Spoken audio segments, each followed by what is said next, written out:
The show is pretty simple. We like to celebrate what I call "oh ship" moments. Those are moments for leaders, entrepreneurs, business professionals. Frankly, it can be applied to anyone. And we've all had our "oh ship" moments, but celebrating when moments go wrong. Sometimes I think when you speak to some of the guests that we have on "oh ship," these are successful entrepreneurs, C-suite executives, frankly, people with great stories to tell. But most of the time, the stories they tell are about all these great moments of victories and when they sold the biggest company or had their greatest successes. Very rarely do they actually get interviewed to talk about the moments in between those, the journey that they got to get there, the stumbling blocks along the way. And sometimes those stumbling blocks have really great lessons that we can all learn from. Sometimes they're just kind of funny. And I'm good for either of those. And this is what "oh ship" is all about. So welcome to the show.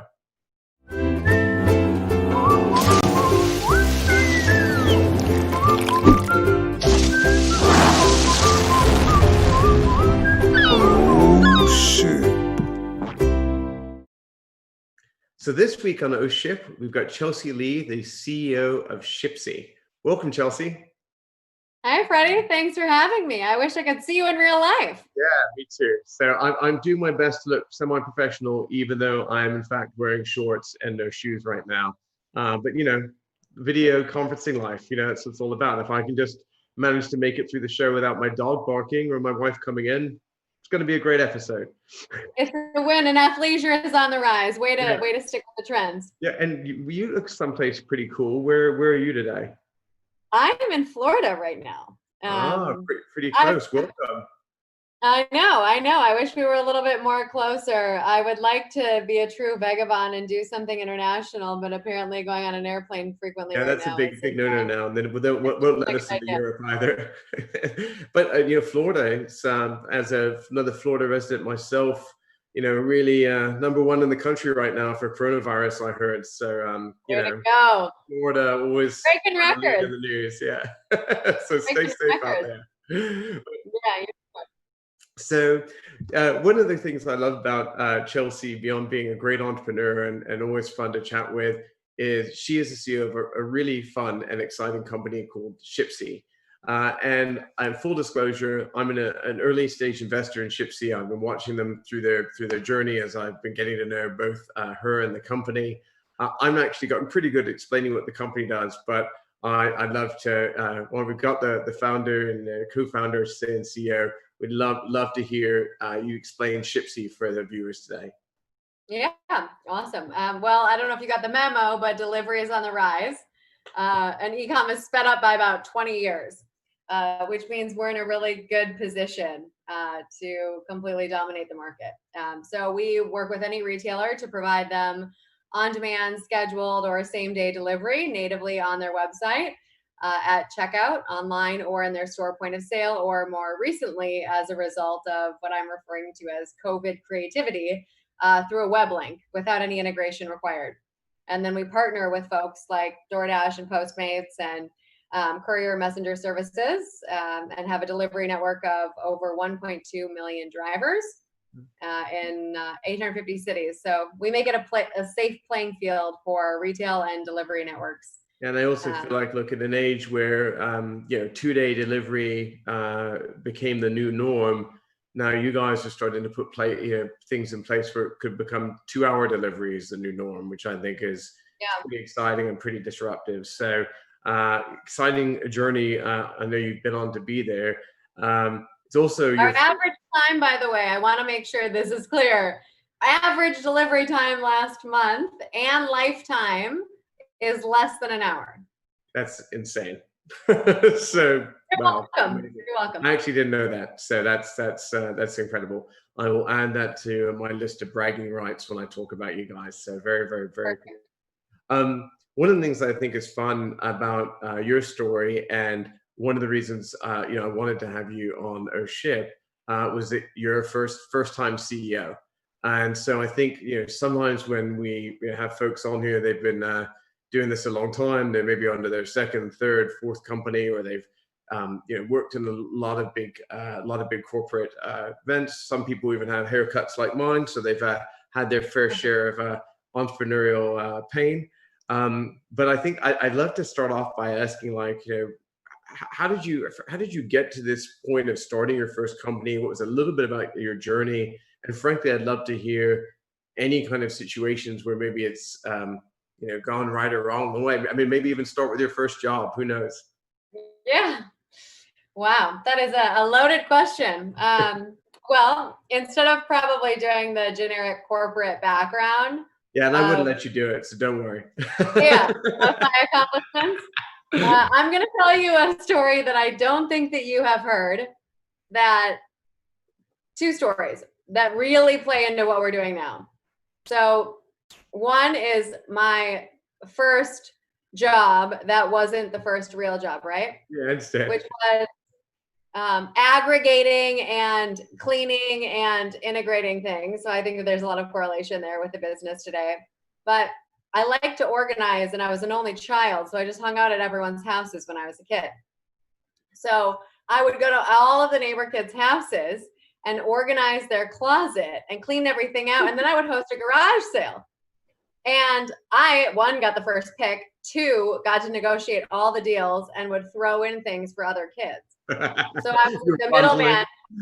Yeah, and so I'm like, okay, you can have that dress, but you got to throw in the stuffed animal. Then I go to the other one and say, I got it. I got you the dress, and you can get rid of that stuffed animal that you hate. That's I did not know. How old were you when you were doing this?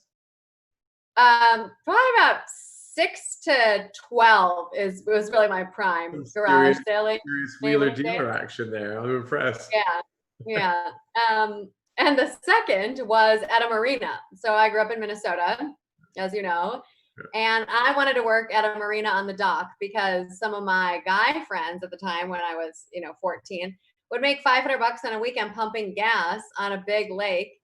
And I thought, shit, if these guys can make $500 in a weekend, why can't I?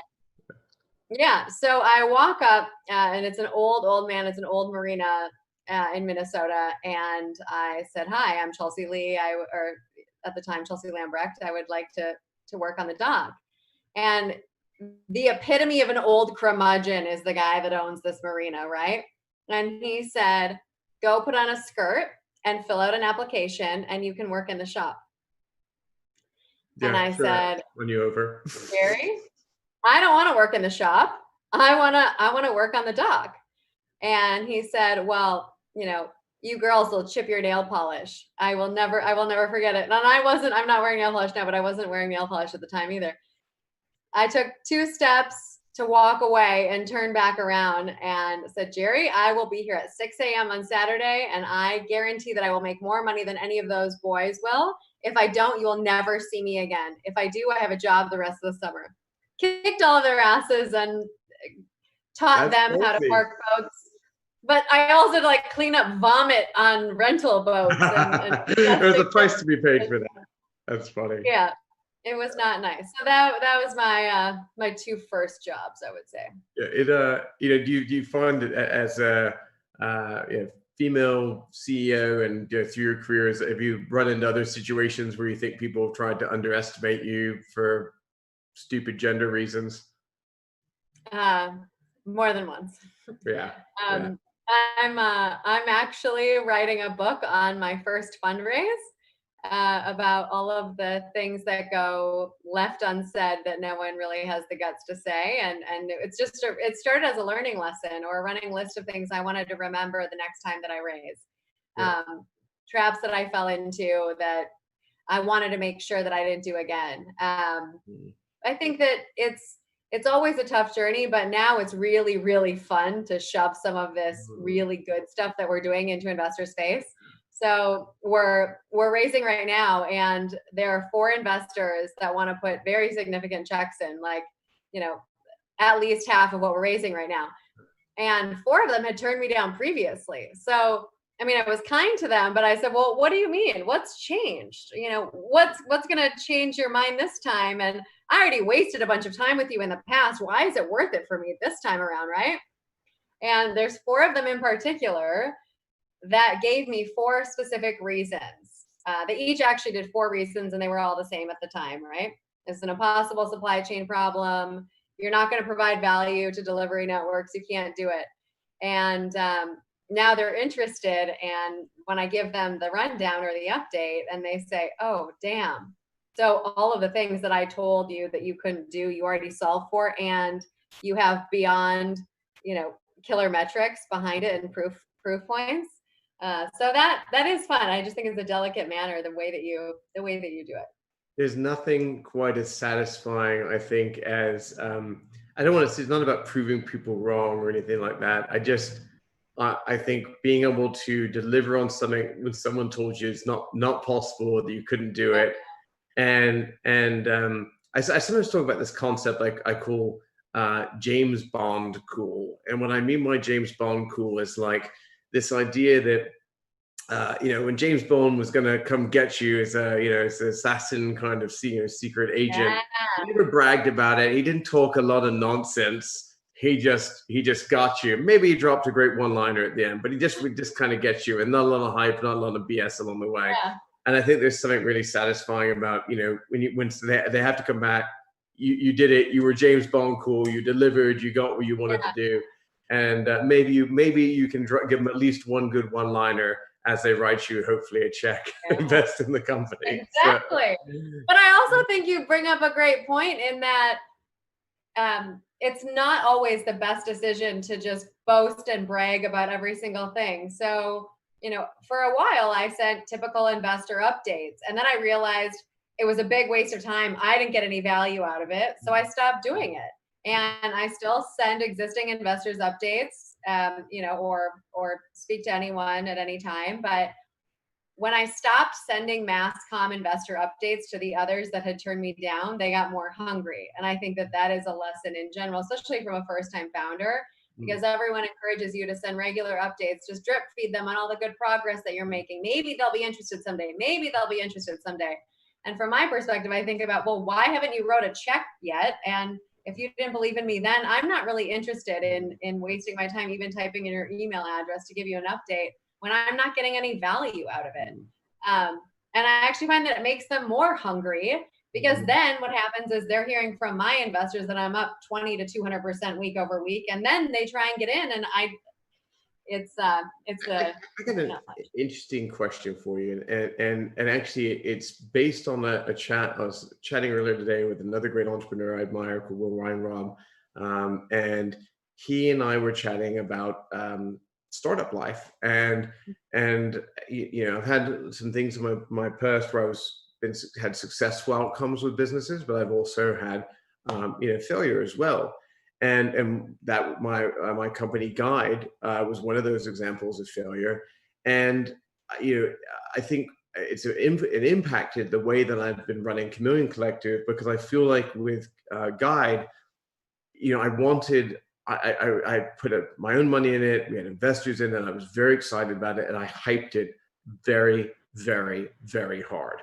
I wanted to get lots of press. I was used to kind of getting press and things like that from other things I had done, and I hyped it really hard before I really had a product, before I really had product market fit, and I was out there really going for it. And I think then when it didn't succeed for me, I think that it impacted me in a way that actually with Chameleon Collective, which has been, I'd like to believe, considered very successful, I haven't really talked about it all for the last couple of years, because I think I just didn't want to end up with egg on my face. So it was almost going back to that James Bond cool concept I talked about a second ago, where I was like, I'm not hyping this one at all until I know it could be real. So the question I would say is, first off, I think that for me, I've never admitted that really out loud to many people, let alone on camera to a lot of people, about what's that that first off, that kind of a feeling of embarrassment and how that impacted me as an entrepreneur. But I'd also like to kind of have to flip that back on you. How do you find that right balance, do you think, as a startup entrepreneur, of hype and getting your word out there, and then not hyping it too much? Because I think it's a very careful line, and not everyone is going to find that maybe naturally, and everyone will probably handle it differently, for the record. It's a challenge. And Yeah. it's interesting now looking back at, I was even looking at an updated team slide that we had, and it says, you may have seen us in X, Y, and Z and all these different places. And it's like, whoa, oh yeah, I forgot that we were in Forbes. I forgot that we were in WWD. But in the beginning, you know, one guy in his basement is like, can I interview you for a founder thing? And so I think just the older you get and the more experienced you get, you think about your time and you value your time more. The way that I think of it, and any opportunity for press or publication, I personally don't care about getting the credit. I care about the company and our recognition and brand credibility and the mass value we're providing to our customers. So the way that I think about it, is this an opportunity that is going to give us brand recognition in the retail space? Is this an opportunity that is going to give us a customer at some point, or a partner, or some capacity, or maybe personally, what's the value driver behind it? But there's also instances, I think you have to think about long term, and I've considered it's like us getting into alcohol and cannabis, right? We can definitely do that, but I don't know if I want our biggest name brand to be a cannabis company, because I don't know how that would impact our business in 1 year or 5 years, or, and not that we're not supportive of it. It's just that I don't want to maintain that focus or be put in that box when our market is so incredibly large. Mm-hmm. Also a big fan of the cannabis industry, but it is a tricky one. I do feel like, on a side note, that I don't think this quite got the, I think it's free game now, basically. I think we can all go out and go in that market without too much of a hindrance, might be a nice way of saying it. I would agree. And for that one, it's just to close the loop on that one. There's a lot of rules and regulations that I have to deal with. And if I have less liability for the business and the same amount of opportunity out there, I'm going to take that one. Yeah, I hear. So that's a good segue. You know, there's all put from whether it's rules, regulations, you know, just funding, technology development. When you're looking at all these kind of things that you've had to endure as you're putting this new company together, can you talk about maybe some of the challenges you're having in kind of startup life, and you know, any big things that maybe you're learning along the way that you could share with any of the people watching right now? Yeah, I think there's a couple different things. One is understanding the why behind it. And I had mentioned a couple points on this, but why are you taking this meeting? What is the value driver behind it? I also am a firm believer in following your gut, and something that took me a long time in the beginning. We're not even that old of a company, but in the beginning, early stages of raising, every investor would say something different. And one would say, I will invest if you go north, if you go after all the big dogs, the big enterprise. And then the next would say, I will invest if you only go for the tiny Shopify or tiny minnows, whatever that vertical is. And then I will invest. And I found myself running in circles, and neither one of them felt right with my gut at the time. But, you know, I think that there is a massive advantage to being a first-time founder, because you are naive to everything. You have no idea what you're getting into. You know that you have to break through these 10 brick walls within the next 24 hours, and you just have to find a way to do it. And are you an optimist or a pessimist, or you don't think you fall in either category? I have unrealistic expectations and what can be accomplished in just about every avenue of my life. We'll figure it out. Yeah, we'll figure it out. Moderation, I assume, is also not one of your strong suits. Yeah, not necessarily. I feel your pain right there. Yeah. So I understand. Yeah, well, when you get hyper focused on things and don't sleep a lot, I think you kind of expect everyone else to run at the same pace, and that can be a little exhausting for others. Patience and empathy is a challenge, and something I am continuously practicing and striving towards. Yeah. Have you got any, I guess, kind of learning lessons along the way that you can talk about in terms of, I don't know, you know, as you're dealing with some of these kind of startup life issues, anything gone wrong you can talk about, or just kind of key lessons you wish you could share with someone else who might want to follow in your footsteps? Yeah. One that's very, very relevant because it happened today, but I also think it's a massive learning lesson, along with, asking yourself the why and sticking with your gut. And I would say the third big learning that I would highlight is not being a dick. Excellent advice. But also proving your point and taking that maybe negative energy and shifting it a different way. So, for example, I went through an angel group that had a bunch of different, probably, I don't know, there was over 100 angel investors, and I spent no less than 80 hours on this angel group, and just drug me through the mud, and not one of them wrote a check at the end of the day. And I was so frustrated. And one of them specifically thought that there wasn't enough value in our business because we had to be moving $500 TVs. The average order value was the most critical piece, and there just wasn't an opportunity in that market. And then he called me right when we closed our first round and said, "Chelsea, I am so sorry. I was wrong. My grandson had a birthday party last weekend, and I had one job. My job was to bring the birthday candles." And elegantly, I asked him details about his grandson and his family and how many kids were there. And while I was doing this, I asked him if he would hold. And I held him, and it was a Shopify site that you had helped me with. It was our first demo site and our first delivery. And I changed the image on it. And I asked him to go. So I put birthday candles on a fake website that we had. I asked him to go online and place the order.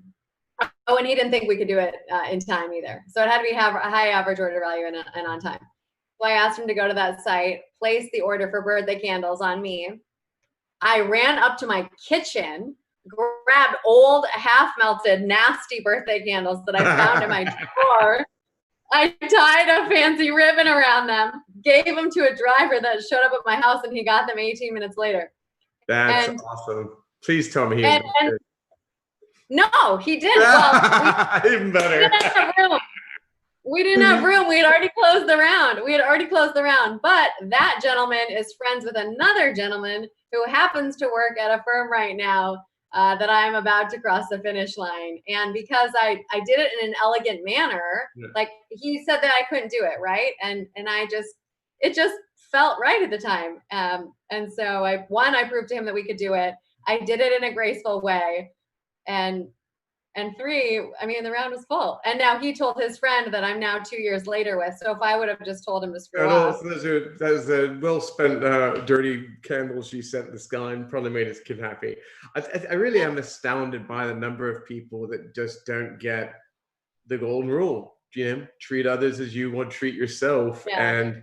And it just boggles the mind. I see a lot of bad behavior, and embarrassingly, frankly, I see a lot of really bad behavior from successful people who, and even more so, very successful people who should know better than anyone, treat other people as you want to treat yourself. And you see egos and things like that get in the way of folks. But I really, truly believe, like, what you put out into this world, from a energy and, just general karma, I don't know how to say it. When you put out into the world, it really does come back to you.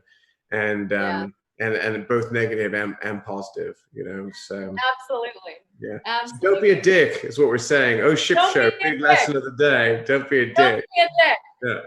Yeah. Then what makes me cracks me up about this, we have this document inside Chameleon Collective that kind of guides people on the kind of engagements we should be doing. And one of I don't think there's any curse words in any of our like training things or whatever for our folks, except on this one line. And it's talking about the kinds of deals that we basically shouldn't take. And the very first bullet in big letters is don't work with assholes. and everyone kind of cracks up. And I'm like, I know it sounds stupid. I'm trying to be really blunt for a reason. Like, it just, if they're assholes, frankly, during the sales process, just imagine how they're going to be when they're actually paying you. So just don't do it. So we've covered dicks and assholes today on No Ship Show. It got a little rude, but this is solid advice. Don't do it. So, yes, don't do it. So that's funny stuff. So tell me, I think you've had some good luck. You're clearly a very gifted communicator. I love you've got some serious balls and confidence in convincing people, and going in there and saying, this is what I'm going to do, and then backing you up. What are you not good at, though? What am I not good at? Oh, well, I'll give you 3 things. Okay. I'm really bad at cutting bread. Okay. Part of that patience, the whole patience thing. I'm really bad at cutting bread or cake. And don't tell my grandmother, though. Scissors in general tend to be a challenge for me. Cutting a straight line is really difficult. And overbooking or putting things too much on my plate and not slowing down enough. Yeah, I have that one. I'm proud to say I can cut some cake, though. So, Can. Well, you can cut the cake. I won't cut the cake. I love that 2 of your 3 things involve sharp objects that you struggle with, whether it's cutting paper, string, cakes. This is probably why I think the only meals we've ever had together was sushi. So that's you've got the chopsticks, so we know we're in a safe place. I'm protecting your investment, protecting my hands, not putting myself in a position with sharp objects. I just had this vision of us going to a place and me leaning over and cutting all your steak for you into little bits. People are like, that's so sweet. Why is that Ben doing that for that nice lady? Yeah, thank you so much. Well, I'm counting on you next time I go have a big steak then. I love it. I love it. So good. But the third, and actually that is a piece of advice, is scheduling and putting too much on your plate. So part of the efficiency and the speed in which a lot of founders work. And you're just reminding me of this incredibly embarrassing story that I had just closed our first round of financing, and I had my first investor portfolio, celebration basically, which was in San Francisco. And I signed up for a retail innovation summit where a large consulting firm paid me more than I had paid myself in 3 months combined, or maybe 6 months. It was a big opportunity to go speak in front of a bunch of retailers. But the only way that I could make it was to take a red eye from San Francisco to DC.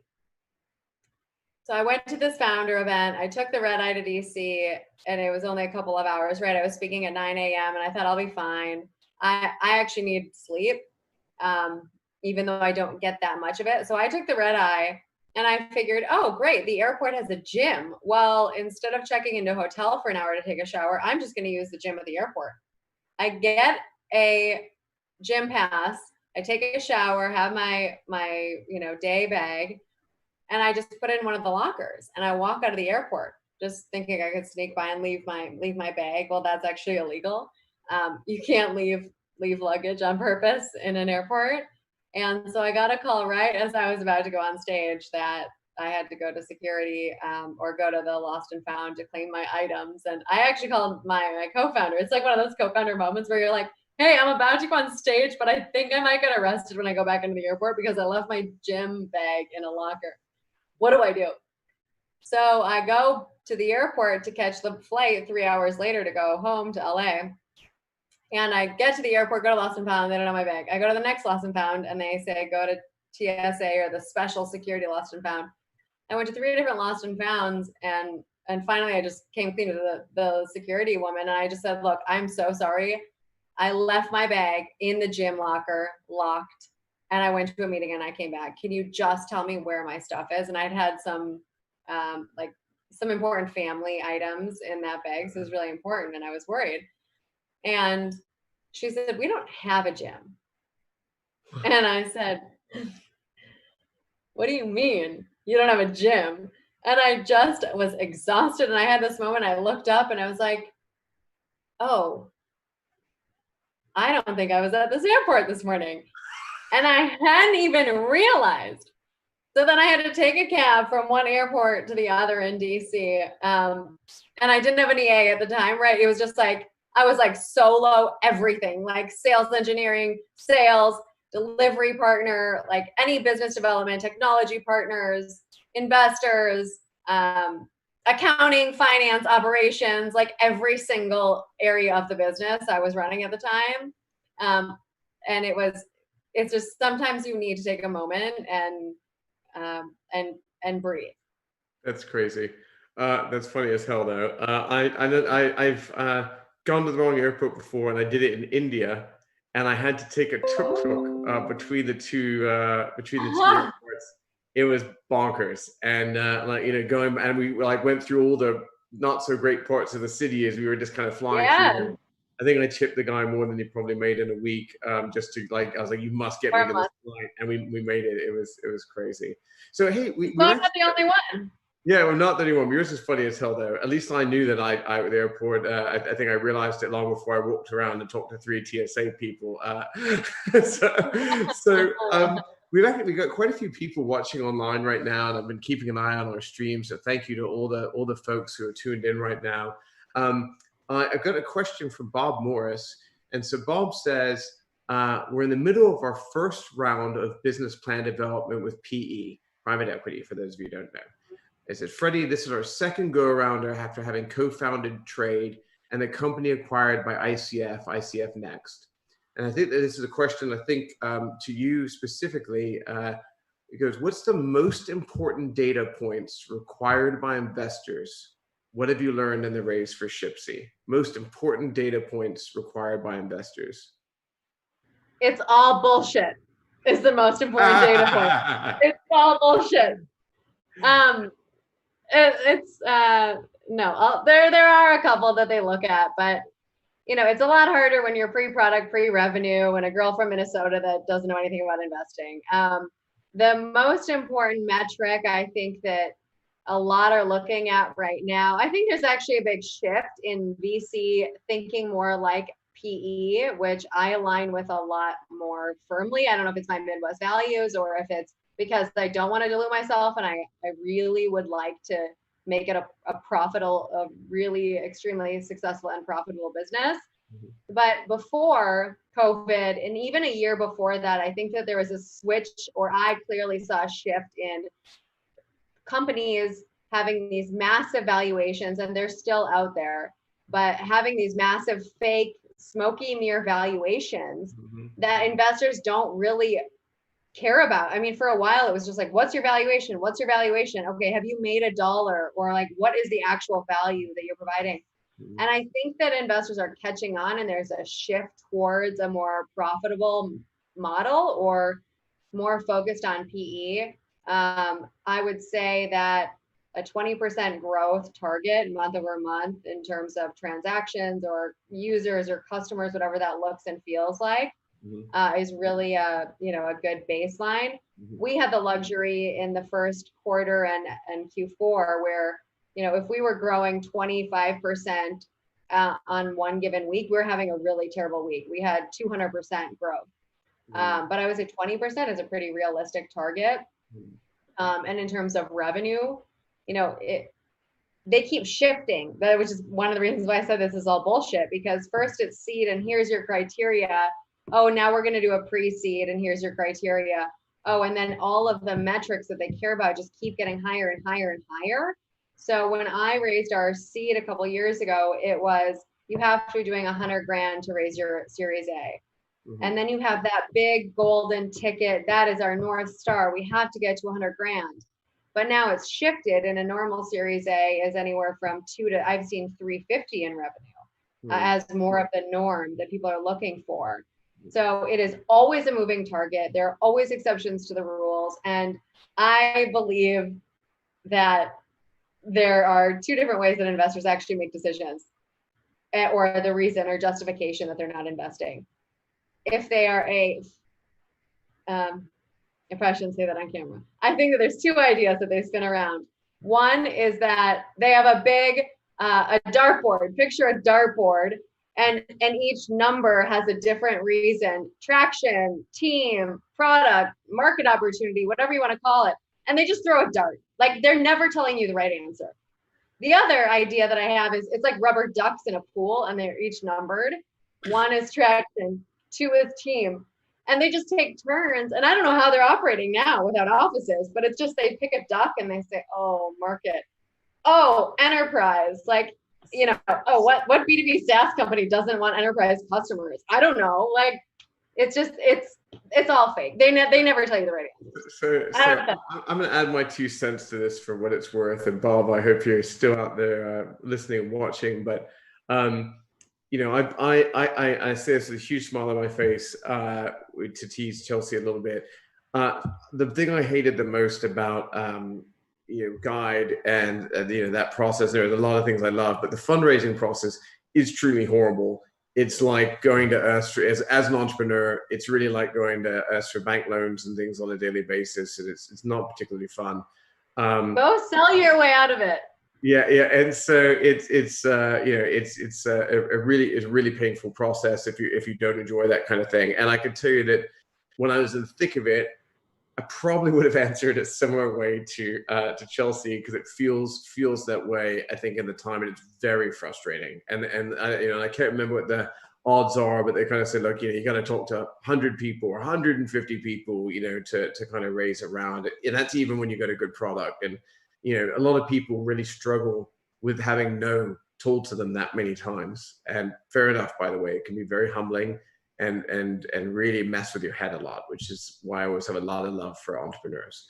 I think after looking at it in hindsight and being able to reflect back on it, and it's going back to your very specific question around what are the most important data points for investors, the answer is a little bit of a derivative of Chelsea's, which is it really is different. I don't necessarily know if it's bullshit, but I can tell you that every investor is a unique human being with unique trigger points, and each of them work in their own way. And every person, whether you're raising money or you're selling to people, there's that thing that you have to find that hits it for them. And a lot of times you can figure that out by looking at the investment thesis of the investing firm. You know, you can see, you know, and they'll maybe plainly speak what they're focused on.